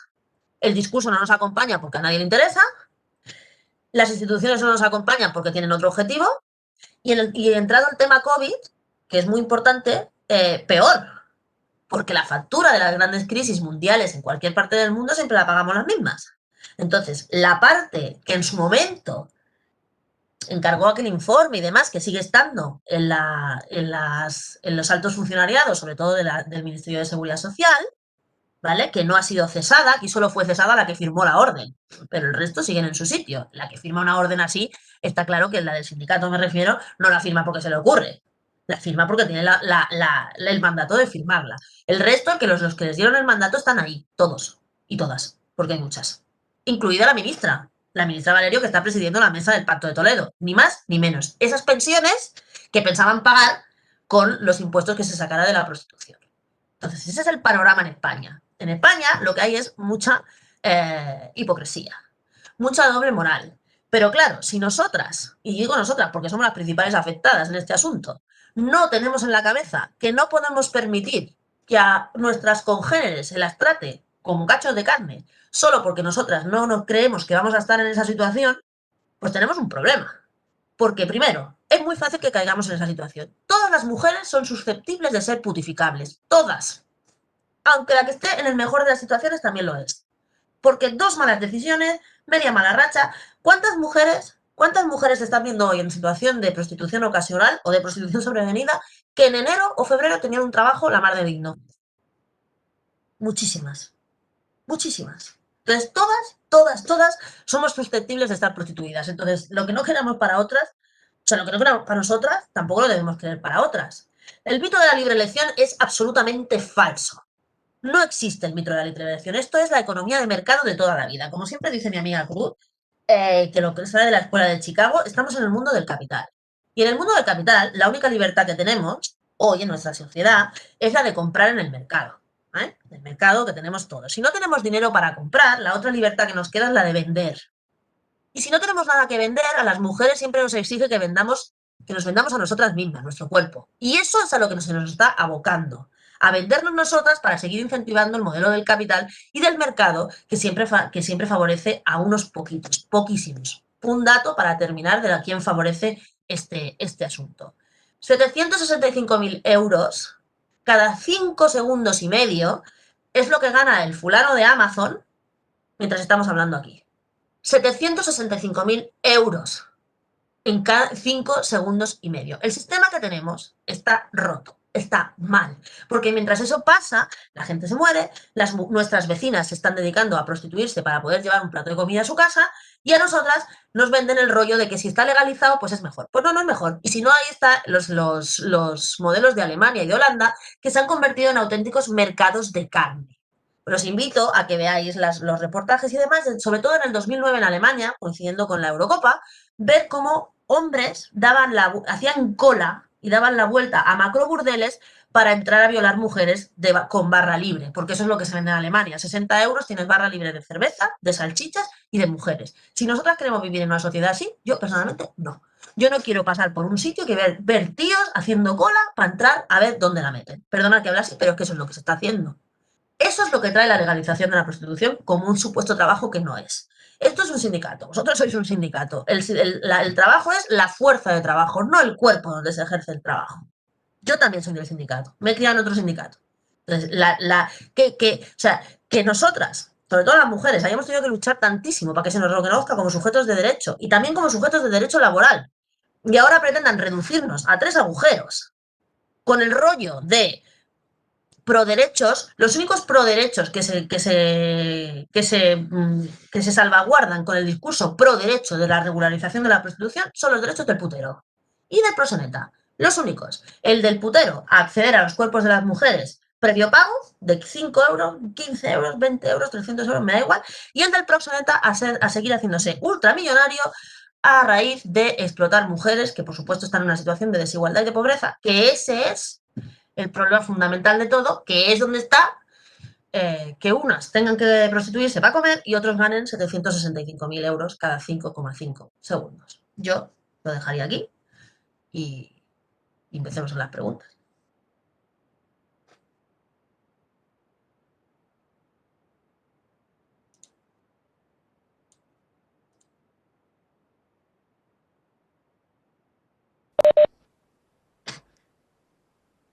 Me voy a silenciar para que hable quien sea.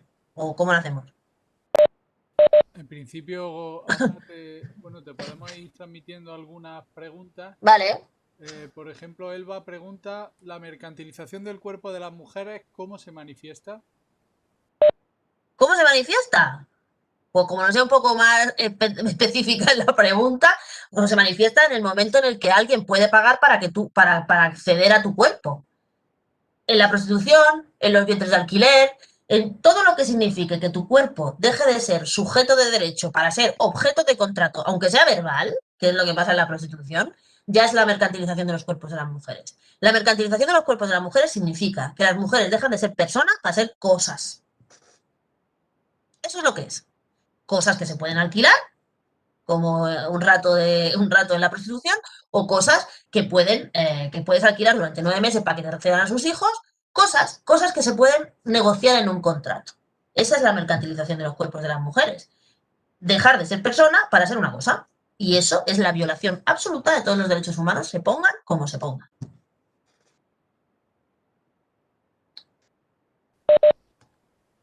Nos llega otra pregunta. En un hipotético caso de legalización, etcétera, nos preguntan si las leyes de riesgos laborales funcionarían en ese caso. Pues imaginaros el asunto. O sea, para que una mujer se acostara, tuviera sexo con alguien, imaginaros ahora en el COVID. ¿Cuáles deberían ser las reglas de protección, de EPIs, de una mujer prostituida para mantener relaciones sexuales con alguien que tiene que tener contacto directo? Claro, es que la pregunta se contesta por sí sola. En los sindicatos pro prostitución tuvieron la poca vergüenza de sacar un decálogo sobre lo que tenían que hacer las mujeres prostituidas para seguir manteniendo relaciones sexuales en época de COVID. En época de COVID en la que nos dicen que guardemos 2 metros de distancia entre personas, ¿no? O sea, y era, bueno, pues no dar besos, tener sexo anal, sexo a 4 patas, en fin, no sé qué. Era degradante solo verlo. Pero lo que es degradante es que pueda haber alguien que mantenga en la situación en la que estamos viviendo, que haya mujeres que se dediquen a que tengan que trabajar hoy, cuando tú no te puedes acercar a nadie, a mantener sexo oral, vaginal, anal con absolutos desconocidos. No las estamos tratando como humanas, las estamos tratando como cosas. Da igual el rollo regulacionista que se marquen, las estamos tratando como cosas, a mujeres que estamos para nosotras y para nosotros, viendo bien que lo que estamos pasando, bueno, es nunca, ¿vale? Pero ahora ya que es flagrante, que ahora estén en pisos, burdeles y demás, manteniendo relaciones sexuales con gente que no conocemos, cuanto el resto de la población ni nos tocamos. Entonces, es degradarlas a subhumanas.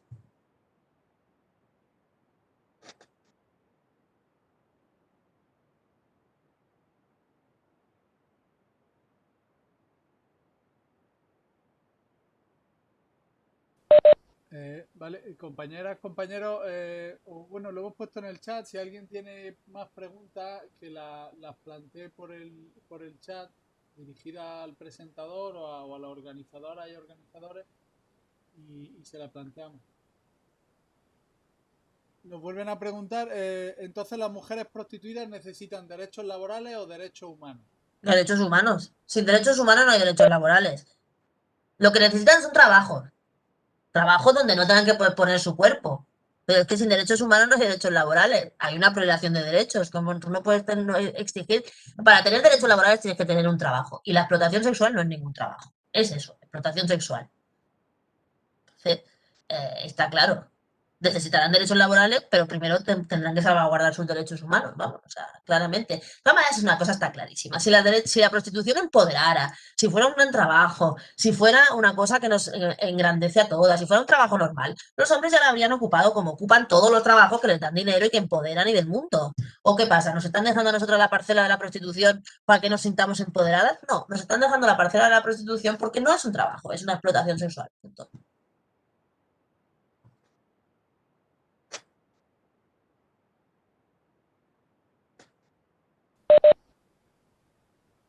Vale, ahora mismo no hay más preguntas. Nos agradecen que haya hablado tan claro. Bueno.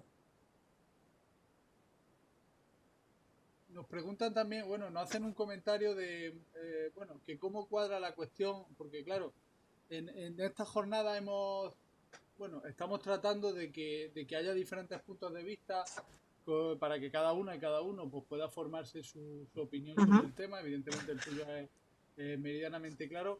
Nos preguntan un poco cómo cuadra esto con la charla que hemos tenido, por ejemplo, de colectivos de prostitutas de Sevilla, etcétera. ¿Vosotras tenéis relación con colectivos de prostitutas más allá de lo que ha hablado de...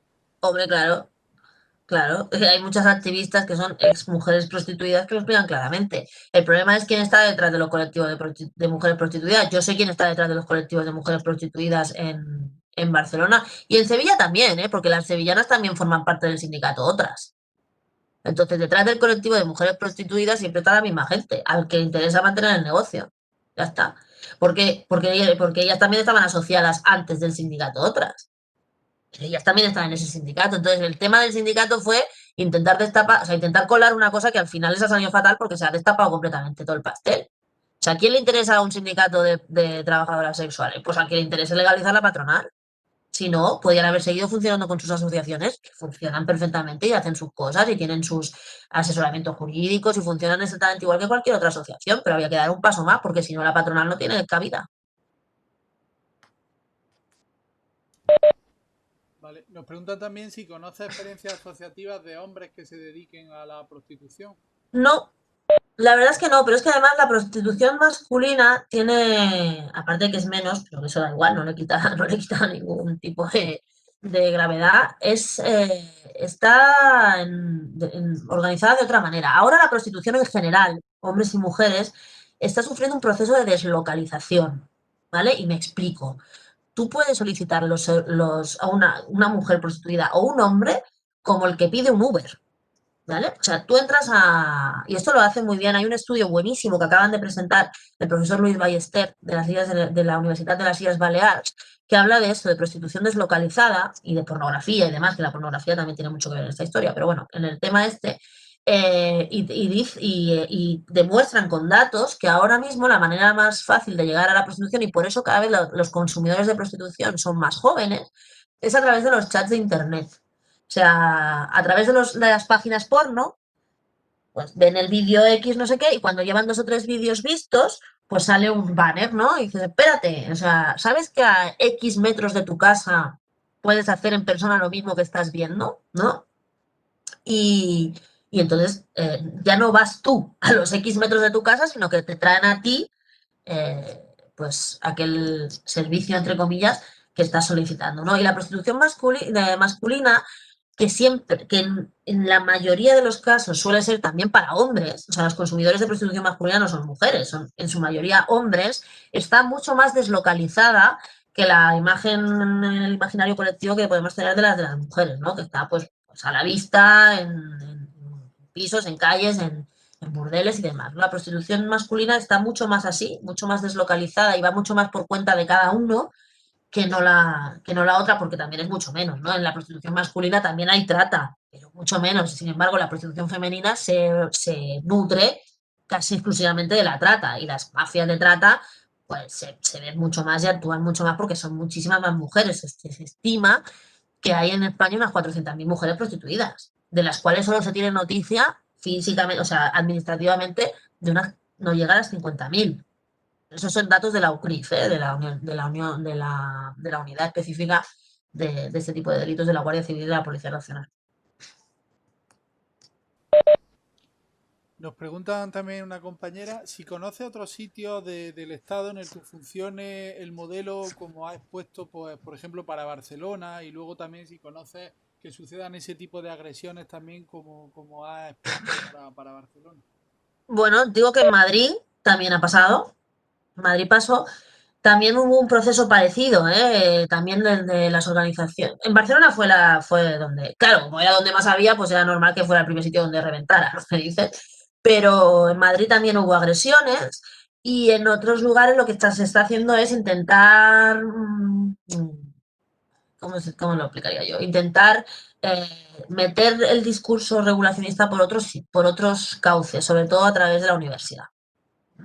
En la universidad, pues la Universidad de Granada, en la Universidad de Salamanca, en 22 universidades, ¿no?, de España. El año pasado se intentó hacer una especie de ciclo de conferencias pro prostitución, pro regulacionistas, y algunas abolicionistas, concretamente en la Universidad de Granada, que yo sepa, y en alguna otra más, fueron agredidas cuando fueron a protestar por este tipo de actos.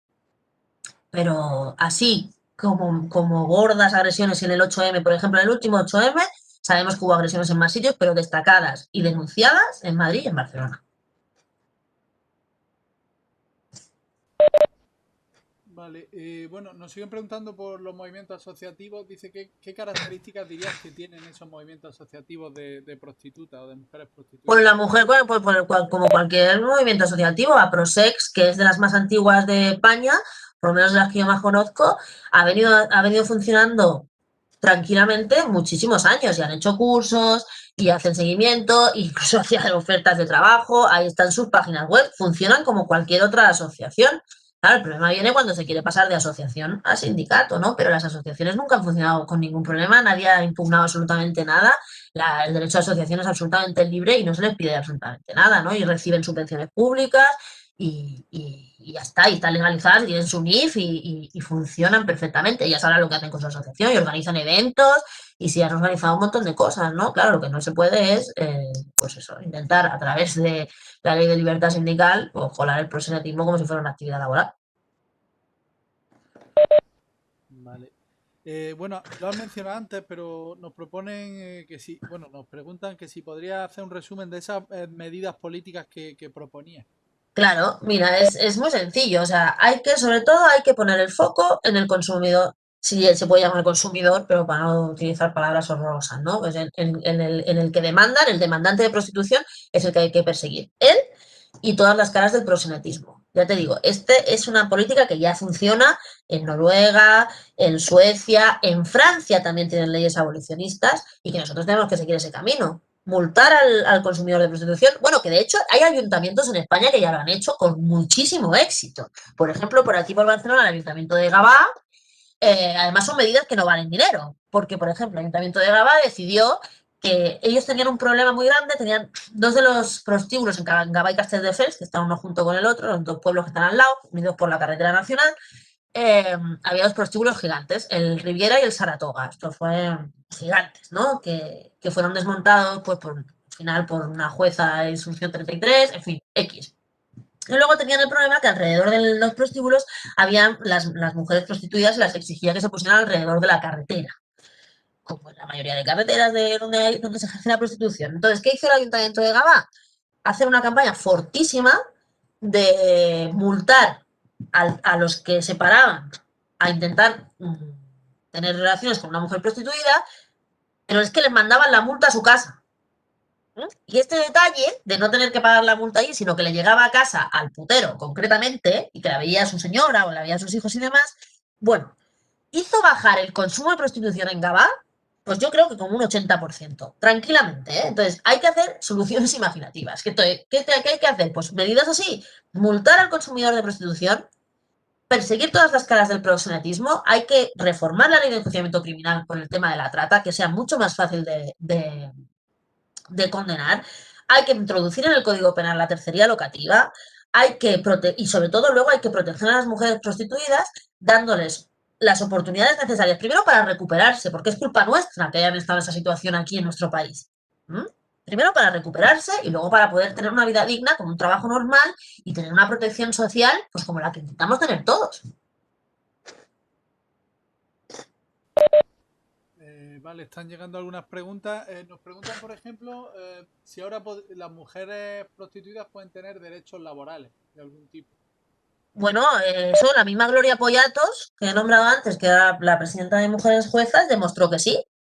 Una mujer que puede ir a inscribirse como autónoma en el epígrafe de servicios varios y ser autónoma, igual que soy autónoma yo, tener los mismos derechos que yo, que los autónomos no es que tengamos ningún derecho, pero eso ya por un tema de autónomo, no por un tema de la actividad laboral. Entonces, cualquiera puede inscribirse como autónoma y facturar. Eso no lo prohíbe nadie. Entonces, ese discurso de que si no lo regularizamos no tienen derechos laborales, pues no es verdad, porque si tú eres una persona, una mujer que quieres dedicarte a eso y facturar por ello, es perfectamente posible hoy en nuestro país. Nos preguntan también si hay algún tipo de propuesta para conseguir que las mujeres prostituidas tengan un trabajo digno, que eso sería anterior a la abolición. Nos preguntan. Bueno, no, es que va todo junto. Claro, lo que pasa es que aquí lo que hay que hacer es poner dinero. Entonces, claro, estamos en la batalla política de a ver quién gana. Si los que dicen que de la prostitución se puede sacar mucho dinero o de los que dicen que para abolir la prostitución hay que poner mucho dinero. Claro, es un tema de presupuesto. Cualquier política que hagas, la que sea, excepto la penal, la que sea dirigida a las mujeres prostituidas, si no pones mucho dinero encima de la mesa, pues no sirve para nada, es simplemente un brindis al sol. Entonces, lo que exigimos, por ejemplo, nosotros también desde Qatar ya lo exigimos en su momento, que se pusieran todos los medios necesarios para resarcir, o sea, para resarcir a esas mujeres en la situación que habían tenido que vivir, entre otras cosas, porque las autoridades españolas pues no habían podido protegerlas de unas redes de trata y de prostitución. Entonces, claro, las medidas son que hay que poner dinero. Vale, nos preguntan, en el caso de la redada, ¿quién es multado o multada en caso de la redada? Pues casi nadie, porque, como digo, o sea, la tercería locativa no está penada, entonces el dueño del local dice que aquello es una fiesta y que todo el mundo está allí porque quiere, que están alternando, por eso viene lo de los clubes de alterne, ¿no? Alternando. Los clientes pues están allí tomándose unas copas y las mujeres, pues normalmente lo que dicen es que están allí porque ellas se alojan en ese hotel. ¿No? Muchas veces, como tienen habitaciones, pues que viven allí, ¿no? Y están alternando en la fiesta o lo que sea. Multas, pueden poner multas administrativas por cosas administrativas, pero realmente si no una mujer, ninguna de esas mujeres, a no ser que haya menores, que entonces la cosa ya se complica, ¿no? Y cada vez hay más menores, porque la demanda putera es cada vez más exquisita en ese tema, ¿no? Y cada vez exigen más crías pequeñas.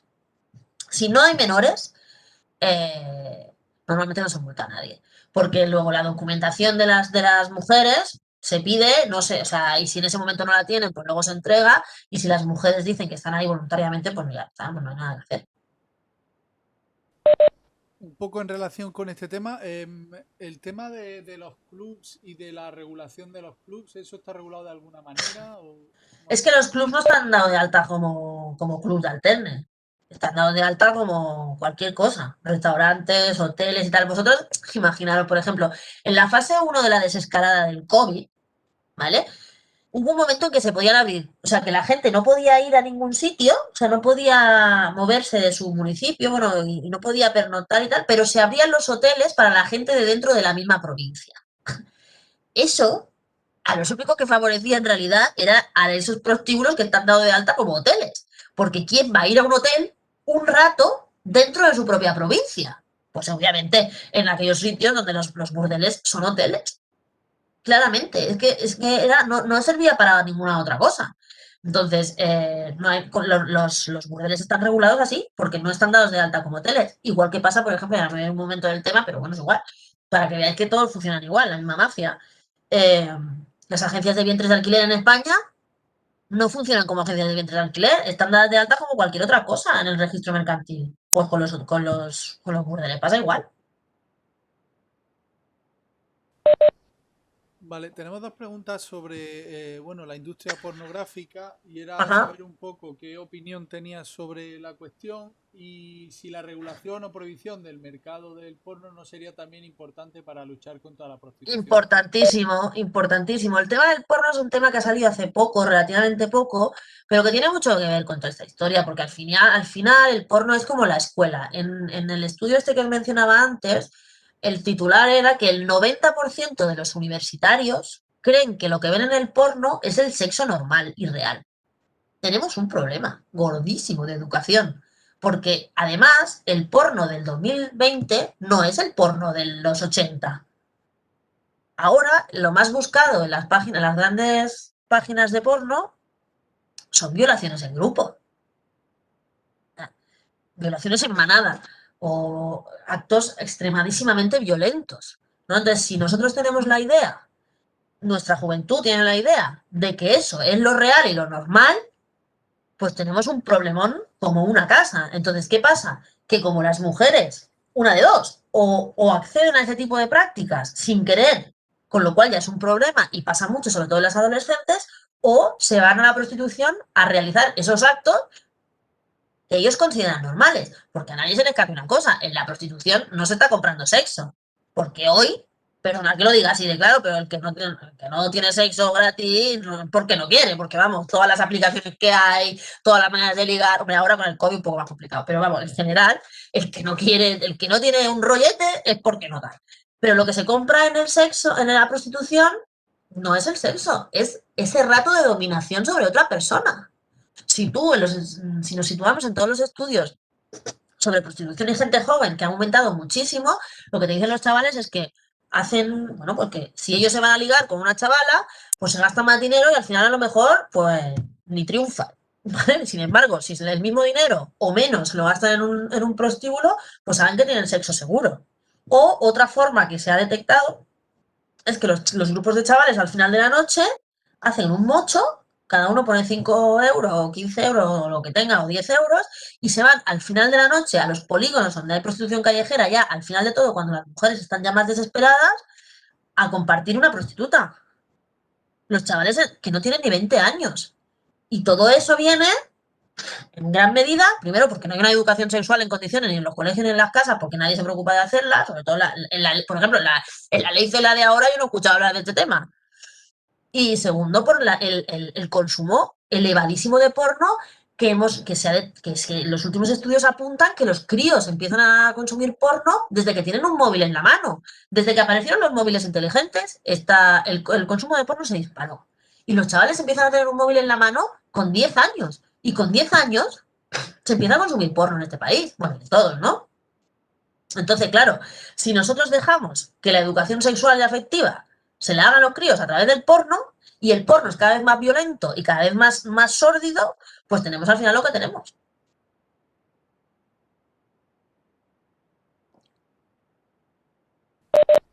Bueno, una última pregunta acaba de llegar, bueno, última, ahora mismo, ¿qué propones para trabajar en la escuela, para detectar que nuestro alumnado esté siendo víctima bueno, hablan de víctima de prostitución, pero también entiendo que lo que acabas de comentar del porno, etcétera, ¿no? de esa alienación que tiene. Pues mira, hay programas que son específicos para esto, ¿no? Hay universidades que lo tienen muy bien desarrollado. Sobre todo, y vuelvo a decir, concretamente es pionera la Universidad de las Islas Baleares. Tiene programas específicos de intervención y de programas de competencia familiar para detectar este tipo de situaciones. Que se hacen unas formaciones y para que tanto los trabajadores sociales, a lo mejor, como los profesores y demás, pues estén capacitados para detectar este tipo de situaciones y poder intervenir, ¿no? De todo lo difícil que es intervenir con adolescentes. Entonces, ya hay programas que están diseñados específicamente para esto y que se están llevando a cabo, por ejemplo, en Andalucía, en Galicia, en el País Vasco, en las Baleares y también en Cataluña.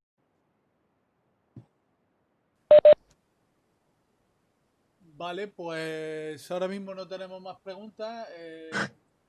agradecerte sobre todo la participación, agradecerte A vosotros la invitación. interesante, la claridad además en la exposición del tema.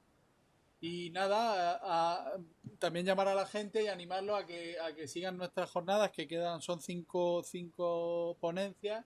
La tercera tendrá lugar el lunes a las 5 de la tarde. Y nada, pues agradecer a Nuria sobre todo su intervención, que ha sido muy, muy aclaratoria. Muchísimas gracias por invitarme, ha sido un placer. El placer ha sido nuestro.